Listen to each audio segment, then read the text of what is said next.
What is up, you guys? Welcome back to another update here on the Sergeant Tank YouTube channel. If you haven't checked us out, we got more info in a bio and livestock over at sergeanttank.com.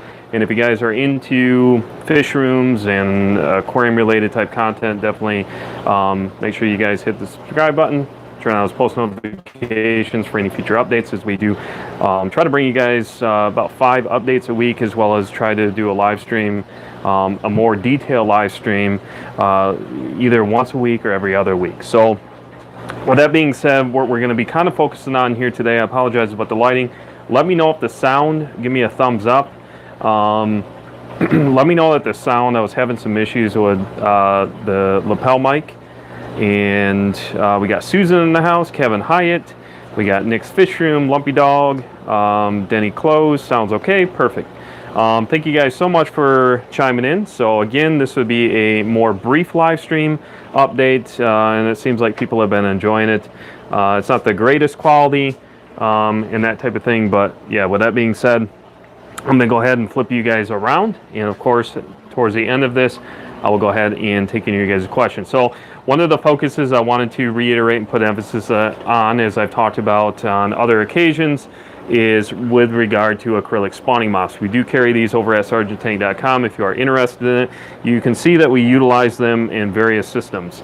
And a lot of that is not only for protecting of the fry and offering another means in order for kind of a safe haven for fry grow out, if you're going to be doing it in a more community setting with various fish. And of course, live natural plants is going to be your best friend. However, acrylic spawning mops, somebody asked me, Jeremy, what would be the number one thing that you would maintain in your fish room as a tool in your arsenal if you had to get rid of everything else? And that would be it right there, just because they're cost effective, they last for a long time. You can sanitize them, which we do, where we're not providing any type of cross-contamination, that type of thing. So we will actually be pulling and taking a look at a couple of different spawning mops. Keep in mind, there may not be any embryos or eggs within the spawning mop, so don't get your hopes up. I am doing this later on now in the day, even though I've already done it this morning with the ones that we'll be taking a look at. However, there may be embryo too within those spawning mops. So we will take a look here in just a moment. And again, these come in very, very handy. Why we call them the bobber breeders, hence the bobber. They come with a 2-inch bobber, and they're 12 inches plus as far as length, which I find is very effective. And everything is consistent when we make these. They're all consistent as far as the amount of wraps with the size, as you can see here. So it's not too it's kind of, you got to find that sweet spot, because if they get too thick, it can actually make your the means of obtaining the eggs, if that is your intent, which a lot of us do, of course, when it comes to breeding, for a lot of mop spawners is what we call it. So egg type depositing species, so such as rainbow fish, we utilize them. The Auresius ware, the rice fish, I utilize them with the mama cribs, your self-clone crayfish. I utilize them with tetras. I utilize them.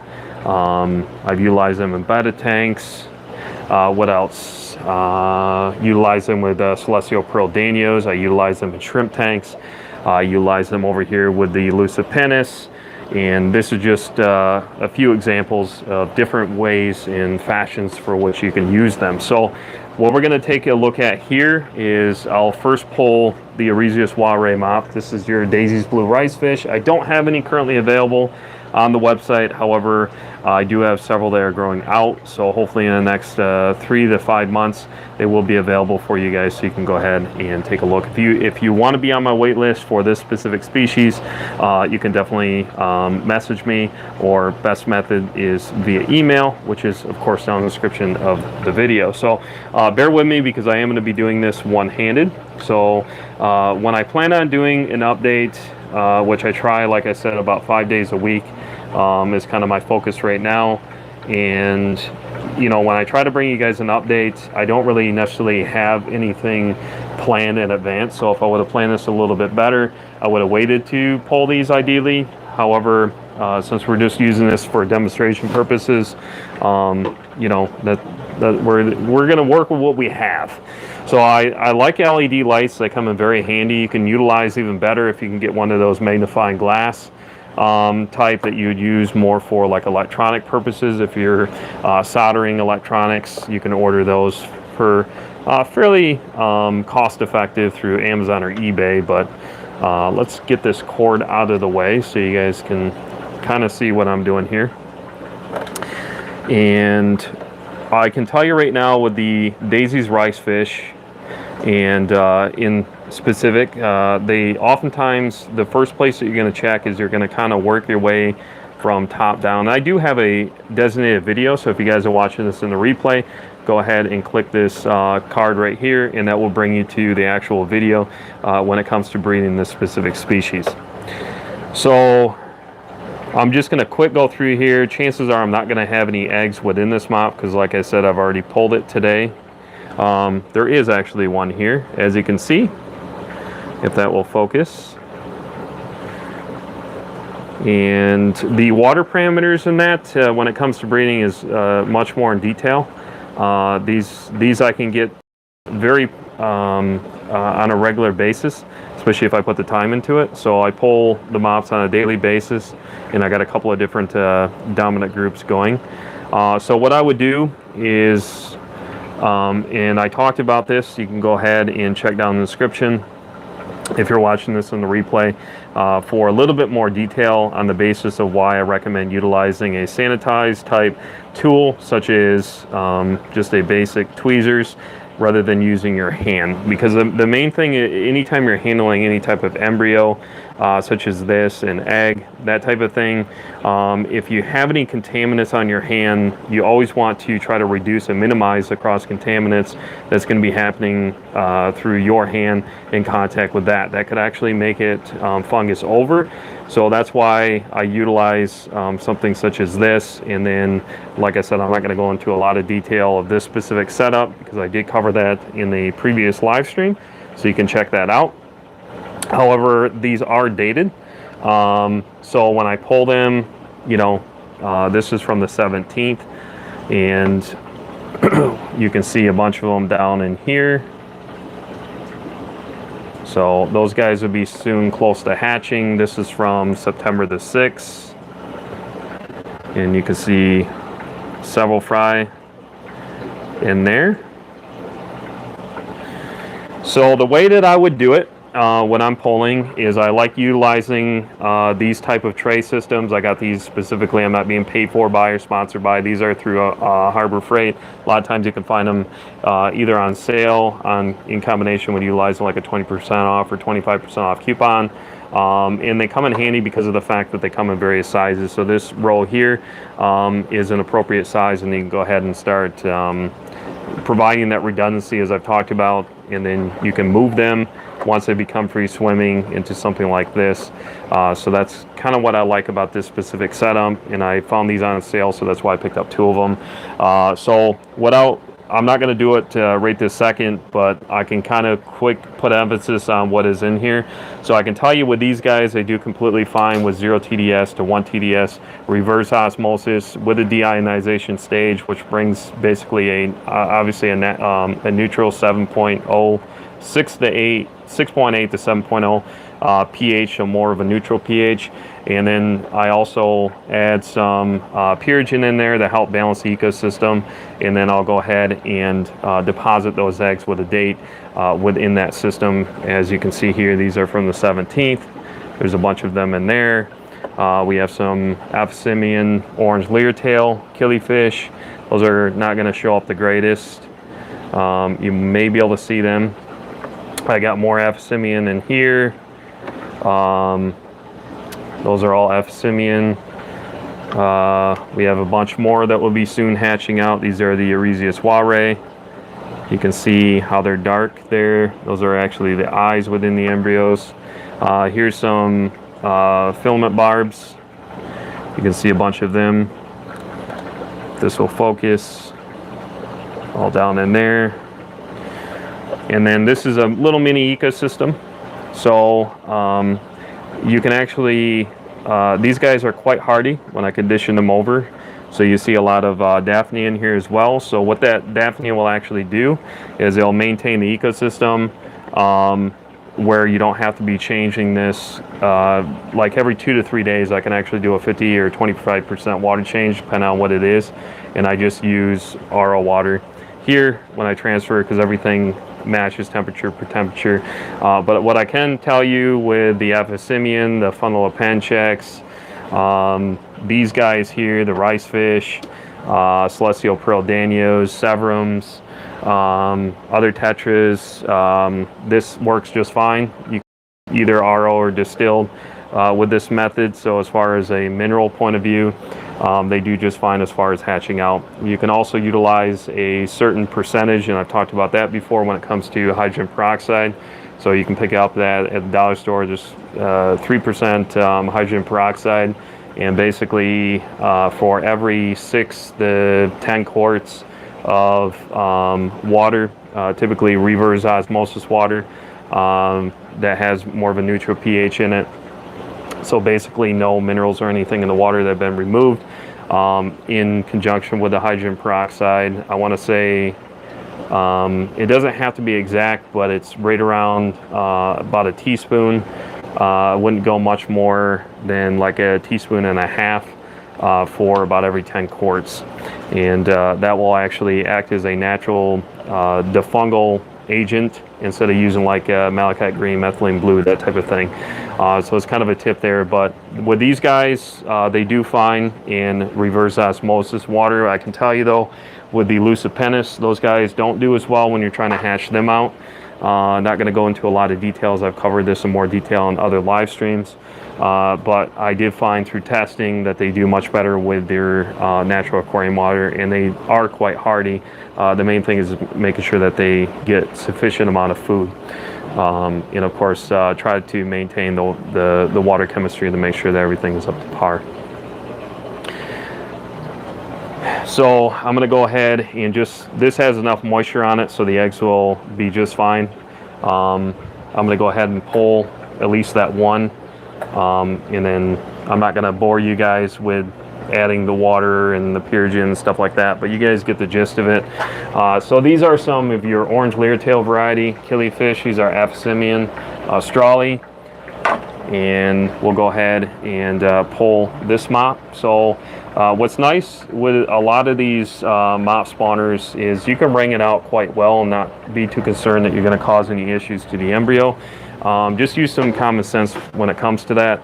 But the same thing, the adhesion, like you would find with the Oresia soiree and other various species, is they do a decent job when it comes to bonding to an acrylic spawning mop. But I can tell you, like with the filament barbs, other barbs, celestial pearl danias, they don't. It is a different method when you're utilizing these, because the embryos will not adhere too well to the spawning mop. But like I said, it's hit or miss because I've already pulled the eggs this morning from the same mop. But again, not seeing any here. And I am going through this quite quick, you guys, but you guys get the gist of it. Like I said, you can go ahead, if you're watching this in the replay, click that card right there and that'll bring you to a detailed, more in depth when it comes to breeding of your killifish. All right, so let's get these covered back up. And we're gonna flip you guys around here. And I'm gonna try to find a seat here a second and take any of your final questions that you may have. I appreciate you guys very much for popping in here on another update live stream. The lighting, of course, isn't the greatest, but it is functional from the standpoint of what I need it for, and that is purely for breeding. So I want to appreciate everybody for, again, popping in here. If I missed anybody, I apologize. Nothing intentional. I'm quick scrolling through chat here. Don't have much battery in my phone left. So we got Turbofish, Frank Dominguez, Mr. Bees, Heather Nielsen, Vanoski. We got Fishman in the house. Let's see. Cameras Eye, if I'm saying that correctly. All right, we got Gary's Aquatics. Let's see.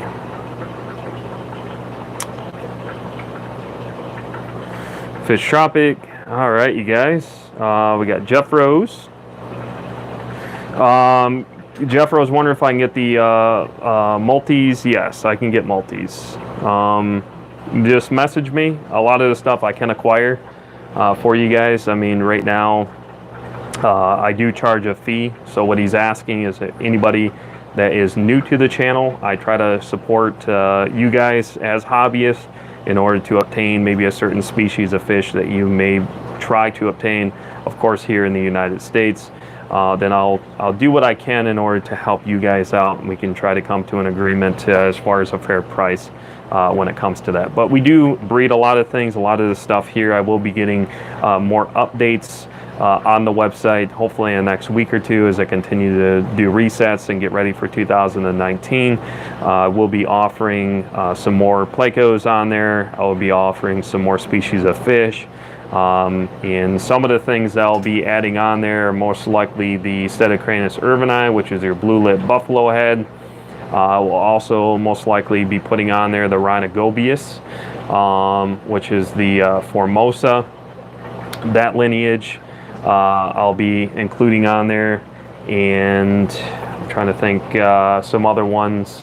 I'll probably be adding a few more of the crayfish, as I plan on completely getting away from the crayfish altogether. I just don't need it. It just takes up too much space. What else? Trying to think. There's always things that we're breeding. Like I said, we're always breeding between 30 and 40 different species. Next year I plan on breeding about 50 different species. And yeah, so if we don't have it here in our fish room, just message me. The best way to do it is via email, which of course is down in the description of the video.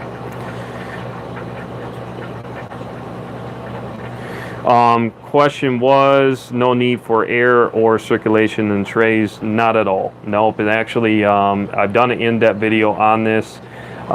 You can also check out the fish room update video that Jeff Rose Fish Keeping did with regard to a little bit more in-depth. I can include that after this is concluded here. If you were watching this in the replay down in the description, I'll have to obtain that link and provide it to you guys. However, I talked a little bit about the emphasis and the basis behind, depending on what it is, with a lot of the things I just mentioned here.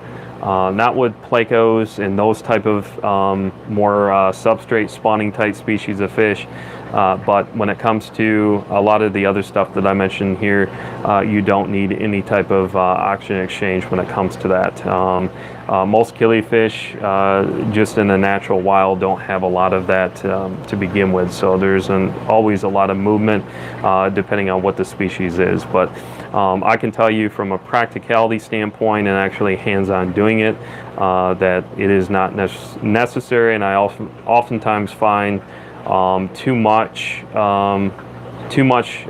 movement can actually be a negative thing. So, all right. The Nothobronchius, possibly. The best thing you guys can do is, I'm not going to remember any of this right now, is you're going to have to email me and let me know. And then, like I said, I do charge a fee because it takes a lot of time and effort to go in to try to track certain things down. So, but head on over to Michael's Fish Room, you guys. And I know that he'll be going live here at 8 p.m. Eastern Standard Time. So check him out. And I think he'll be going over the Keystone Clash that was over the past weekend. And then, yes, Turbofish, thank you for bringing that up. So AJ is just making mention to the fact that I will be in Chicago area. I will be doing a designated video to that once it gets a little bit closer. I find most times, especially through the interweb, social media, that if you do it too soon, a lot of people will forget. So probably about, I will start pushing more of that, and I will include for you guys down in the description of this later on this evening all of the information as far as the meetup location, time, that type of thing. You can check it out if you're not a part of the Sergeant Tank Facebook group. AJ did create a event over there on the Sergeant Tank Facebook group. So if you go to the Sergeant Tank Facebook group, become a member, then go to events, you can see that information right now. So thank you so much, Susan. I appreciate it. We got Mike in the house. How you doing, buddy? All right, you guys, so I'm going to go ahead and wrap this up. I appreciate you guys joining in here. Definitely appreciate it so much. As always, as the community continues to grow, I'm glad that people have been taking a liking to these quick update videos by walking around. I know, again, it's not the greatest quality and that type of thing, but I will be doing probably later, even though it's already Thursday, possibly Saturday or Sunday, I might end up doing a more in-depth in the studio area live stream for you guys to take some general question and answers. So again, thank you guys very much. As always, stay encouraged, keep on keeping on, happy fishing, and we'll talk to you guys right back here on the next one.